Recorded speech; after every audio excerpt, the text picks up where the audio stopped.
No jantar em família, minha irmã se levantou e disse: "Você não é mais da família." Durante anos, eu me senti culpada por não ser o que vocês esperavam, por não ser bonita e extrovertida como Camila, por não ser carismática como Rodrigo. Eu tentei compensar, isso sendo útil, ajudando financeiramente quando vocês precisaram.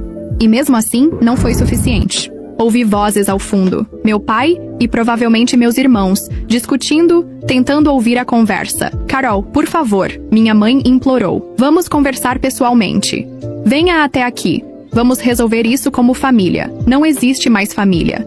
"Mãe, vocês deixaram isso muito claro ontem. Mas o que vamos fazer? Como vamos pagar o aluguel? As contas?" Senti um aperto no peito ao perceber que a preocupação dela não era ter me magoado, mas sim como sobreviveriam sem meu dinheiro. "Façam como eu sempre fiz. Trabalhem, economizem, construam a própria vida. Eu acreditei em vocês quando disseram que não me queriam mais. Agora acreditem em mim quando digo que não quero mais ajudar." Desliguei o telefone antes que pudesse ouvir mais súplicas. Nos dias que se seguiram, as ligações continuaram. Mensagens começaram a chegar, primeiro de minha mãe, depois de Rodrigo, finalmente até de Camila. Todas com o mesmo tom desesperado, todas evitando assumir responsabilidade pelo que havia acontecido. "Filha, por favor, reconsidere. Seu pai está passando mal de preocupação.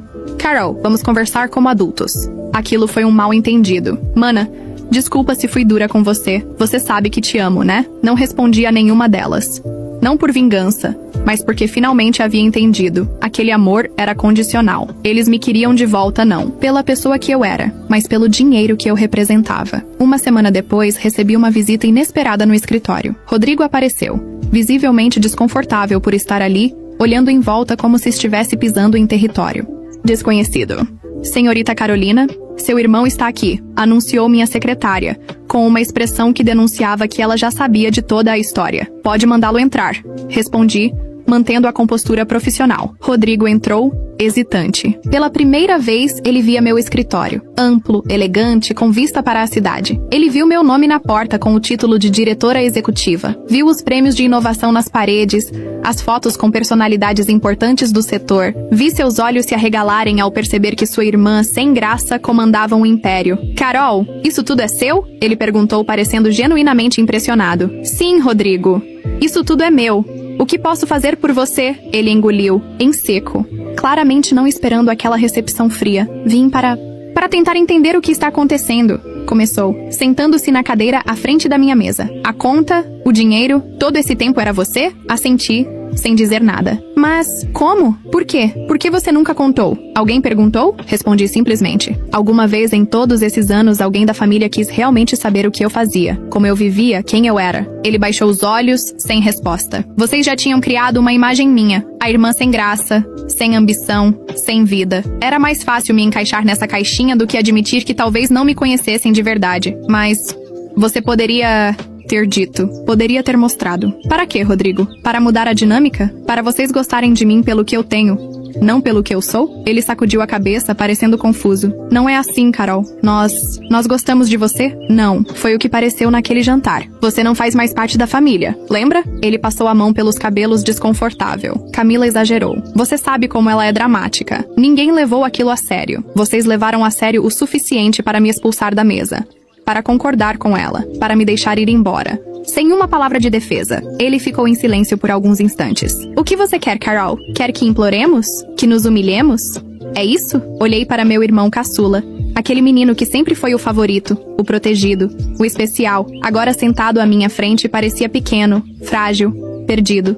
"Não, quero nada, Rodrigo. Esse é o ponto. Pela primeira vez na vida, não estou esperando nada de vocês. Não estou tentando provar meu valor. Não estou buscando aprovação. Estou simplesmente vivendo minha vida, como vocês sugeriram que eu fizesse. Mas... e a família? E nossos pais? O que tem eles? Eles estão desesperados, Carol. O aluguel venceu. As contas estão acumulando. O cartão de crédito foi bloqueado. E? Como assim?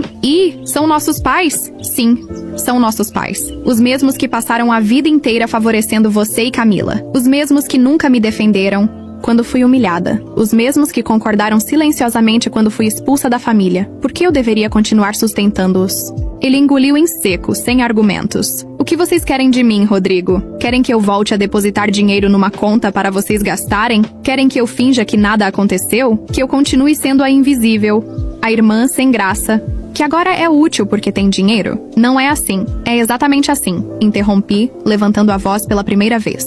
Vocês me quiseram fora quando achavam que eu não servia para nada. Agora que descobriram que meu dinheiro faz falta, de repente sou importante de novo? Vi os olhos dele se encherem de lágrimas, talvez de vergonha, talvez de frustração por não conseguir me manipular. O que você quer que eu diga para eles? Ele perguntou finalmente, derrotado. A verdade, Rodrigo. Diga que eu finalmente entendi meu lugar, ou a falta dele, nessa família. Diga que respeito a decisão de vocês de seguirem sem mim, e... espero que respeitem a minha de seguir sem vocês. Ele se levantou parecendo 20 anos mais velho do que quando entrou. Isso é definitivo, então? Você vai mesmo abandonar a família? Sorri tristemente. Não, Rodrigo. A família me abandonou.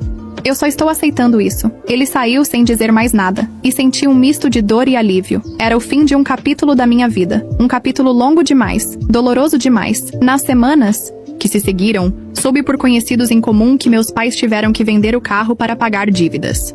Que Camila começou finalmente a trabalhar como recepcionista em uma clínica. Que Rodrigo estava mandando currículos pela primeira vez na vida. Parte de mim sentia pena. Outra parte, a mais forte, sabia que essa era exatamente a lição que eles precisavam aprender. A vida não é só aparências. E valor não se mede pelo que se mostra, mas pelo que se é. 6 meses se passaram desde aquela noite no restaurante.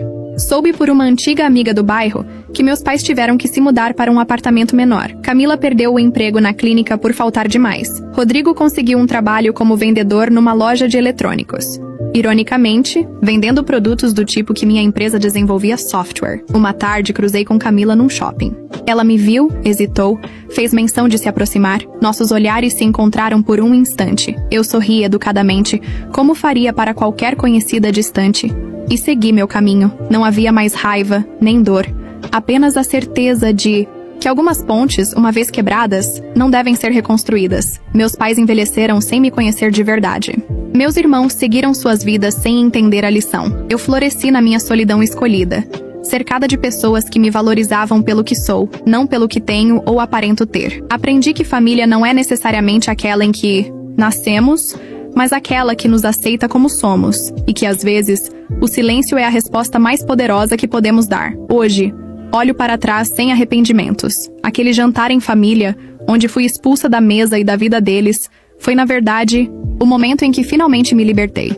Às vezes, é preciso perder tudo para descobrir o quanto já se tem. E quanto àqueles que me rejeitaram? Espero que tenham aprendido algo. Não por vingança, mas porque toda história tem uma lição. A minha foi: nunca julgue um livro pela capa, especialmente quando é esse livro que está pagando suas contas. Você já sentiu que sua simplicidade foi confundida com fraqueza? Compartilhe sua história. Muito obrigado por acompanhar. Siga o perfil para mais histórias.